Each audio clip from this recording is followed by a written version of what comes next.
I'm Lori Ogden from West Virginia University School of Mathematical and Data Sciences, and I'll let Brittany introduce herself. My name is Brittany Cuchta. I'm at the Fairmont State. I'm the coordinator of the LEAD Center here. That stands for Learning Enrichment Academic Development. I tell students it's everything you need to succeed except actually going to class. So we're the Learning Support Center, and we do stuff with tutoring mostly, but also skills workshops and test proctoring.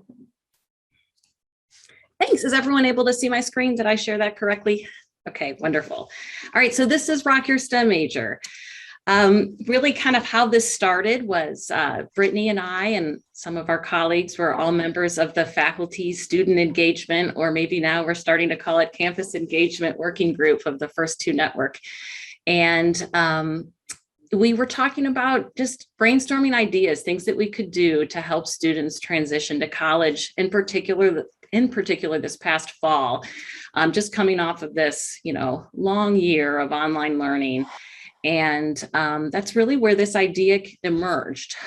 Things that were important to us is we really wanted to kind of build different relationships and interactions. We wanted this to be statewide. We wanted it to cross institutions.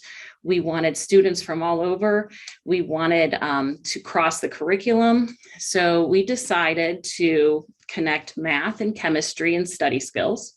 So that was our curriculum connections. And then this was going to be virtual, pretty much, of course, but it was also, I think, a good idea because it really, it opened the door for people all over the place to attend this camp. So our team, we also wanted to build a team from multiple institutions throughout the state. So in addition to myself, we had Rosemary Farrar from New River Community College, and she's also math faculty. Again, we had Brittany, we had Kayla Lance, also from Fairmont State. She's chemistry. Sarah Sawyer helped us with assessment, and then Rashawn from Potomac State with chemistry. And so we had 14 students register and 11 who completed the camp. And these students represented 17 different institutions. And by that, I'm 7 different institutions throughout the state, meaning that's where they were intending to go. So we had WVU, we had Tech, University of Charleston, Shepherd, Marshall, Wesleyan, and Fairmont State. And another interesting, I think, fact were where all of these students came from. So we had people from all over West Virginia, and then we also had a student from Ohio, one from Indiana, and also one from Pennsylvania.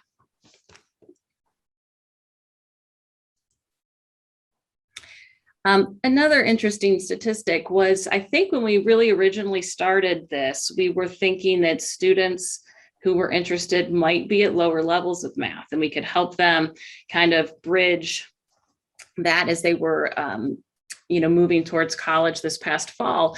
But we had 5 students who had AP Calculus, 2 who had AP Statistics regarding their last math class, 5 who had trigonometry, and then some college algebra and some general math, but really a wide variety of math, which made the curriculum planning a little bit challenging. This is just a snapshot of how we had things set up. So we had 5 2-hour sessions, and this spanned 5 weeks. So we met once a week for 2 hours on Zoom.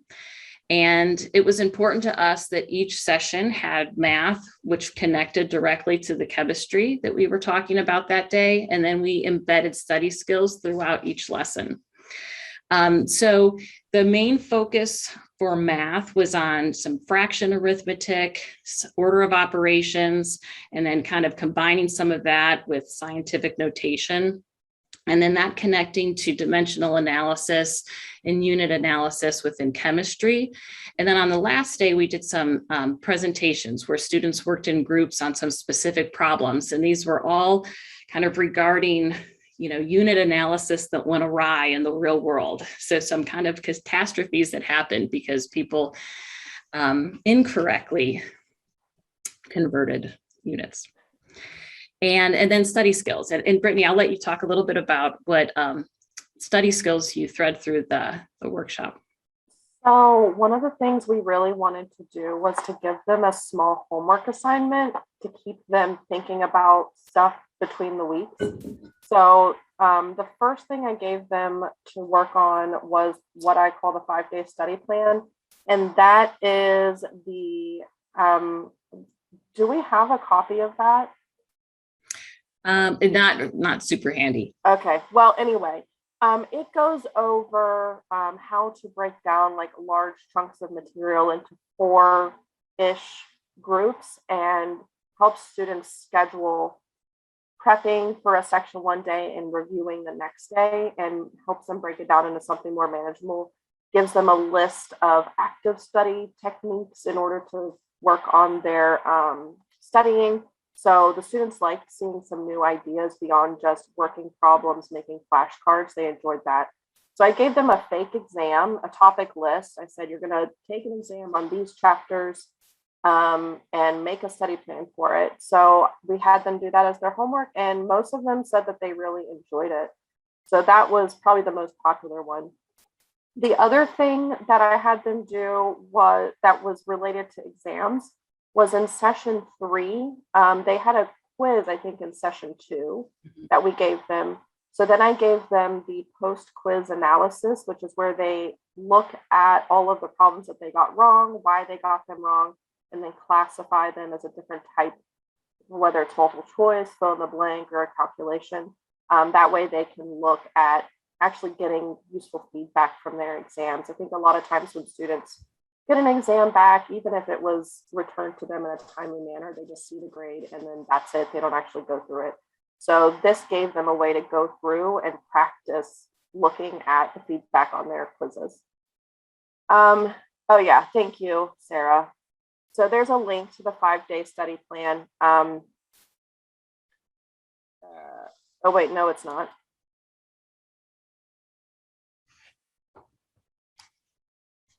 I tried to grab the link. Let me try again. Try again. That's okay. So I'll keep talking while she's getting a link. And then the session 2.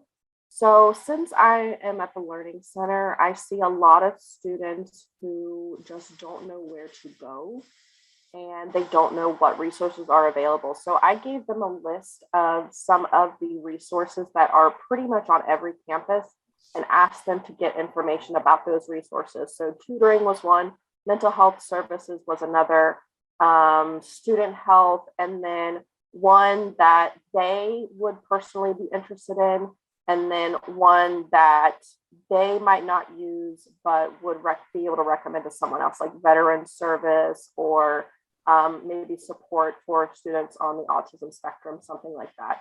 So that was their goal. And then we were able to put them together in groups by campus, or those who were, no one else was going to their school. We put them in groups and they could talk about the resources that they found.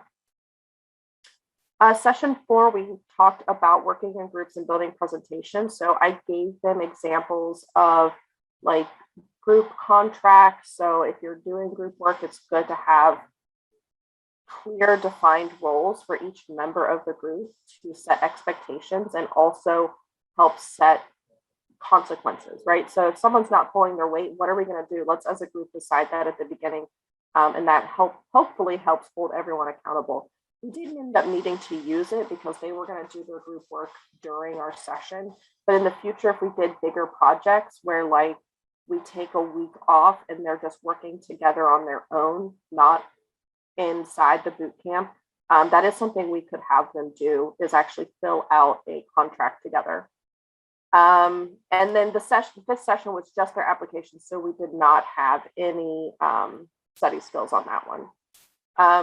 Let me say about the session 1 study skills. We also did a Kahoot that day where I gave them like just common misconceptions about active learning and general learning misconceptions. And we did a quick Kahoot. They really liked that. And then we analyzed the answers and talked about why the answers were what they were. So we talked about growth mindset, setting SMART goals, all the things that students don't realize that they need and actually to study effectively. Thank you to Sarah for linking the 5-day study plan there on the bottom. And then tools that we use to promote student engagement throughout this process. So we did take advantage of the Google Classroom. So we had a Google Classroom where we pretty much housed everything that students could log into and have access to all of these materials. We used the Google Suite quite a bit. We used Google Slides, Jamboard, the breakout rooms in Zoom, as Brittany mentioned, Kahoot, and homework assignments. And then at the end of every session, we gave them an exit ticket that we could use to work on the next session. So here are just a couple of, Can I comment on the Google homework? So I created, so like the post-test analysis and the 5-day study plan, I created a document in Google, and then I can upload that into the classroom, and it automatically made a version for everyone, and they can keep that forever. And it also means it went into something shareable for me for grading. So it wasn't like they had to write anything out, they didn't have to do anything complicated, and now they have that 5-day study plan in their Google Drive. Okay, that was it. Yeah, no, it worked really well, having the Google Classroom. Here are just some snapshots. I thought this would be easier than jumping into our shared drive. But up here in the top left is a screenshot of one of our Jamboards where students could interact. So they could write on the screen, they could show a picture of their work, they could, type if that was what was most useful for them. So Jamboard was a really great tool that we used throughout. Here at the bottom left was kind of what Brittany was mentioning, where a couple times we used Kahoot to deliver some information, but then we would go back through it using Google Slides and talking about what the correct answer should be. Here's a snapshot of that post-test analysis that Brittany was talking about, and then just also a snapshot of our exit ticket. Group work was a really big, important part of all of our sessions. We found that it worked best if we assigned some roles to the different students within the breakout rooms. And we also varied how we put students into groups. So sometimes they were with people with whom they would be going to a campus with. Sometimes it had to do with maybe what their major was, but we did different things in terms of grouping students. We used Jamboard in groups also, where groups would have their own slides so they could work on problems together and collaborate that way. Up on the top right is a snapshot of a Jamboard. This was after the lesson of the connection to campus resources, where they kind of brainstormed some of the things that they found for homework that week. And then here at the bottom was an example of one of the last group work problems with the unit analysis, where the students presented on their solution to that problem.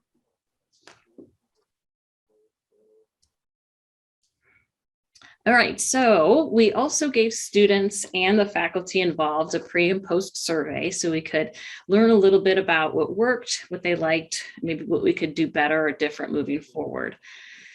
So in terms of faculty, we all felt more connected to the other content areas.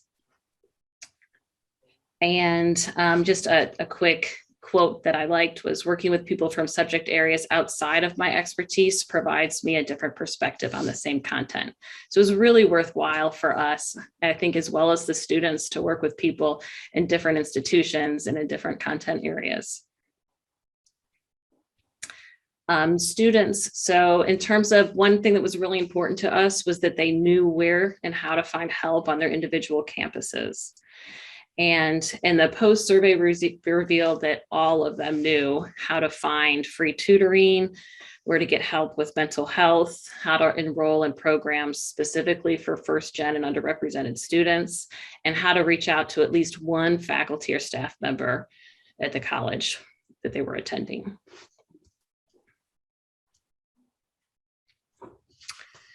And then in terms of the actual content, 100% of our respondents felt comfortable in their ability to work with fractions and perform dimensional analysis to solve problems that require unit conversions. All respondents agreed that the camp met their expectations and helped them improve their chemistry skills, helped improve their study skills, and helped them prepare for college.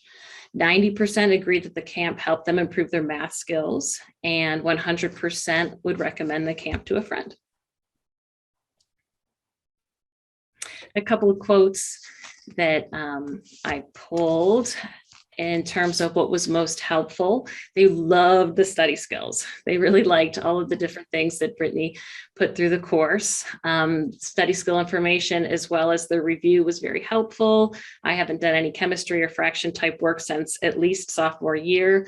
So even those students that came in at a higher level math, I think found that some of these skills were worth reviewing.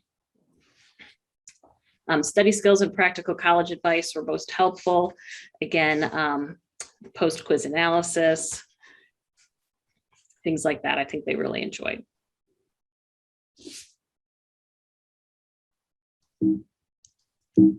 Oops.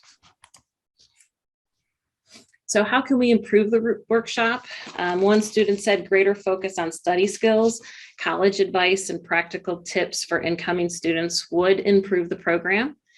I truly believe that the relevant advice, practical and hands-on assignments, and frank communication with professors in a kind, supportive environment were the highlights of this program. You can get math practice on Khan Academy or skim a science prep book over the summer to refresh yourself academically, but practical advice straight from a professor in a low-stakes environment is far harder to come by, and thus far more valuable, especially for first-generation students. Some of them wanted some more complicated math. I would have liked to see a little more science problems. And I think they would have loved to meet in person at least once. So all faculty respondents suggested that we provide multiple workshops based on skill level. So it was the challenge again to have students at a variety of skill levels. So moving forward, some of the things we thought would improve the workshop: provide multiple camps according to skill level, multiple camps according to subject. So it would be cool to have, math and biology and math and chemistry, to break things up that way. Again, they love the study skills, so we need to find a way to thread that through more of the workshop. We thought it might be fun to have kind of a recap or a reunion, like over the winter break. That would be a nice, just virtual event to kind of get the band back together. We would love to hold an on-campus session before school starts, like during welcome week. That was something that we had tossed around, but just were never able to really get together for this run, but hopefully in the future we can make that work. And then we talked about targeted recruiting to better reach some of the really underprepared students. And that, again, I think targeted recruiting could help with that. Mm-hmm. So if you're interested in learning more about Rock Your STEM Major or would like to get involved with the second round, because we would love to do this again next summer, we'd love to talk to you. We are having another faculty student engagement working group. We'd like to call them get-togethers instead of meetings, because I want to stress that it's really not a formal thing, that it's really just an opportunity to get together and talk. But our next meeting is Monday, November 8th at 4, and it will be on Zoom. We'll post the link on the First Two Network website under the faculty student engagement group. And then if you're not a member of the group, this QR code will take you to a Google form where if you leave me your name and email, I'll reach out to you and make sure you have all of that information. Brittany, is there anything that you'd like to add? No.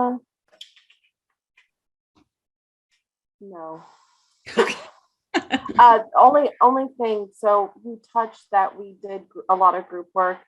All of the homework assignments that they did, that was one of the things that they did. They came back and they discussed the study skill homework together. So they went over their 5-day study plan or their post-test analysis together when they came back the next time.